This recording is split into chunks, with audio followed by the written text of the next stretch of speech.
Welcome back to Your Real Estate Voice with Barb Schlinker. She's the host of the program, and this is the weekly radio show that informs and educates you on how to buy or sell real estate with Barb Schlinker, the owner broker of Your Home Sold Guaranteed Realty.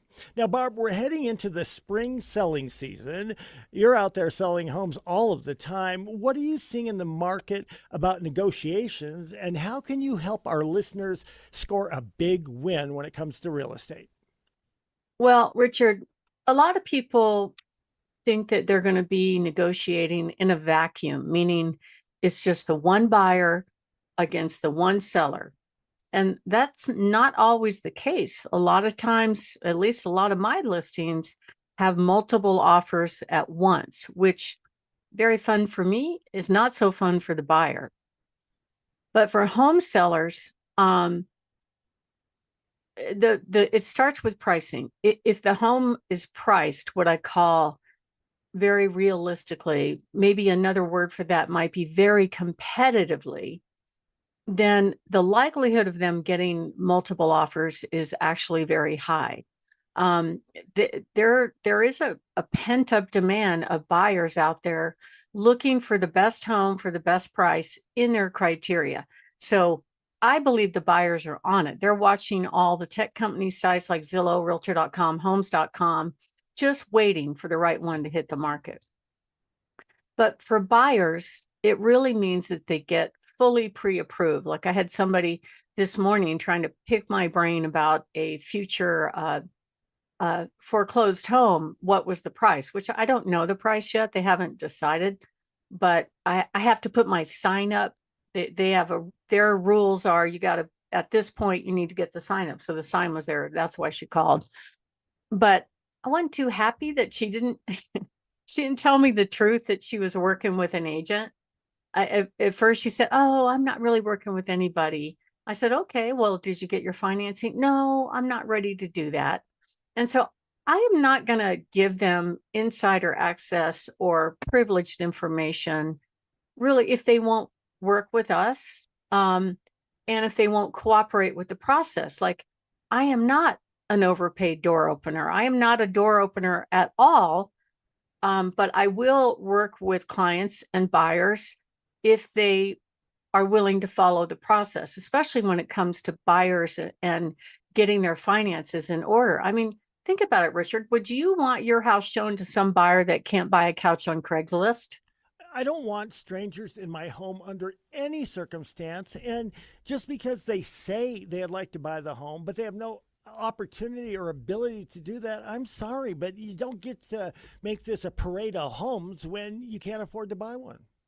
Yeah, and I think a lot of buyers assume that the process is, oh, I go look and then I figure out how I can buy it. And it might work that way with cars, but not so much with houses, and we're not going to spend our time opening a door just to show that the buyer can purchase or that, let me say that again.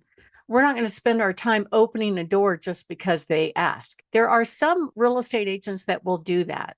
And it's unfortunate. And they're just hoping, they're living on this, what I call hopium, that, oh, if I just Pop-Tart out of my office and go over and show the house, and then, maybe the buyer can buy, and maybe the buyer wants to buy a house like that, and maybe I'll earn a commission.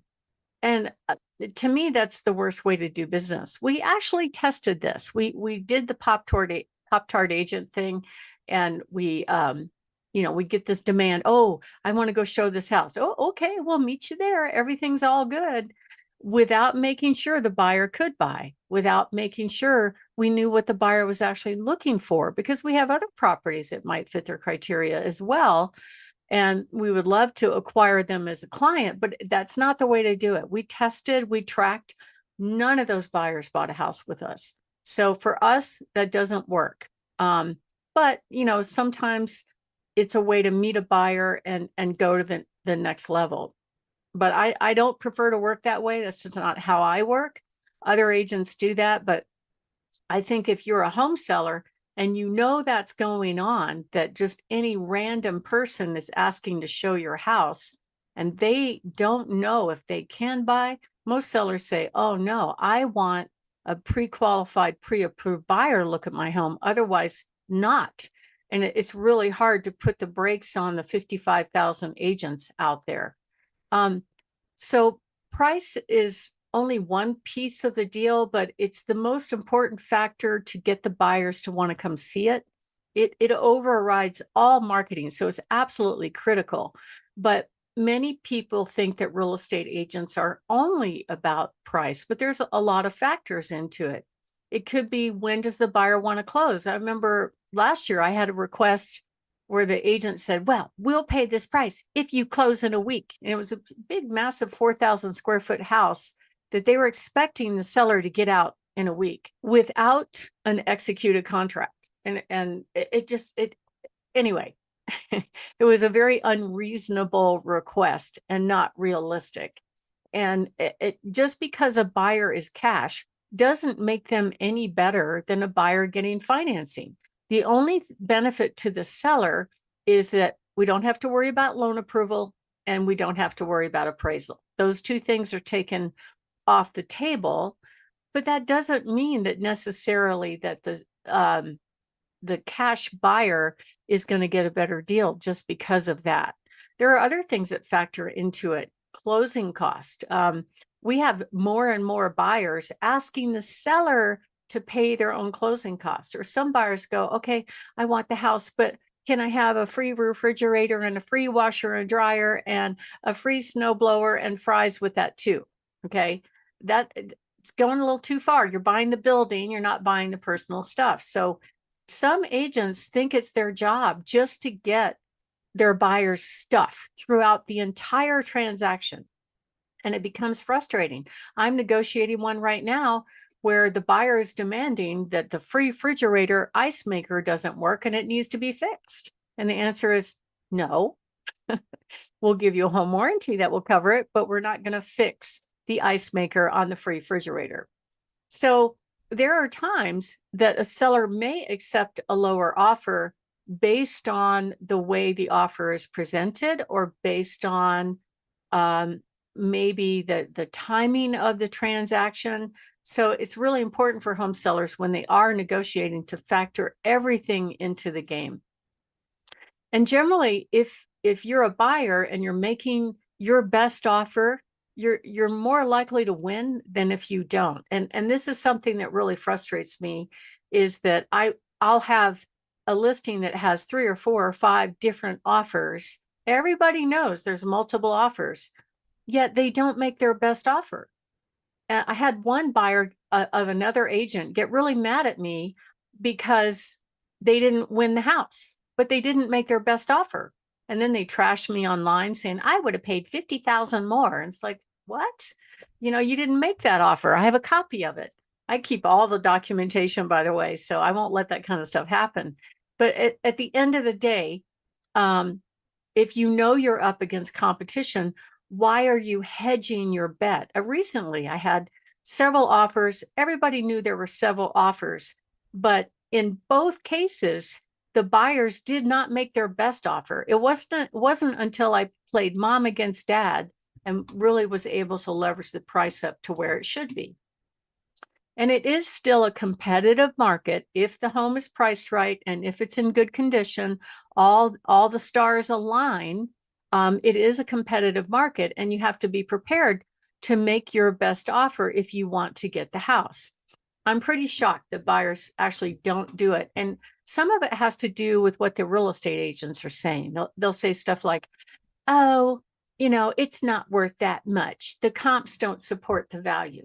And that's crazy. And at least not with my listings, where it's going to be worth that much.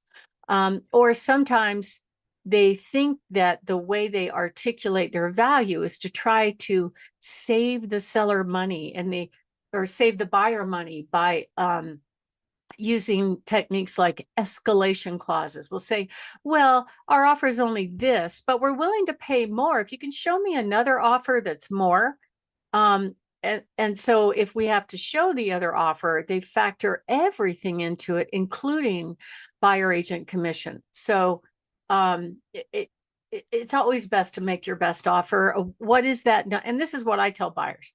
What is that number at which you're willing to offer this house? And if somebody goes above it, you're okay with them getting the house, right? That's what I tell them. And usually that's where it works out quite well. Another thing is important is pricing, of course.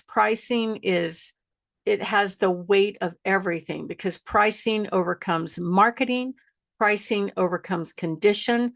Pricing it right is the way you win and the way you have multiple offers, which actually puts you in the best position. If you price it too high and you say stuff like, I'm not in a hurry, don't worry, we'll just wait and see and lower the price later, it really hurts you in the long run. According to the National Association of Realtors, if you price too high and slowly walk the price down, you're going to net less money. Plus, it triggers buyer resistance. It causes the buyers to play wait and see. It leads to price reductions and you get less money. I had a listing up in Woodland Park where we had several offers. And the agent was so determined to try to get this buyer a lower price. And he kept coming back with a new offer and a new offer and a new offer. In the meantime, here comes a nice little cash buyer that made a better offer. Oops, so sorry, your buyer didn't get the house. So I don't know why they do that. And they're thinking that they're negotiating in a bubble. And that's just not the case many times if the home is a good buy.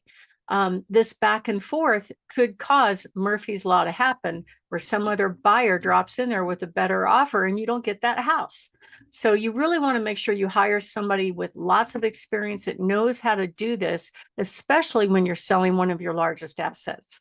My name is Barb Schlinker. I'm the broker owner of Your Home Sold Guaranteed Realty and the host of this show, Your Real Estate Voice. And we're talking about how to negotiate and win either for buyers or sellers. And next up, we're going to cover some things that you could expect to see in this market and what you can do to win in negotiations. Richard? Barb, we're discussing how to negotiate a real estate deal and win in this market. The first thing to do is to call you to work on negotiations. The number is 719-301-3900.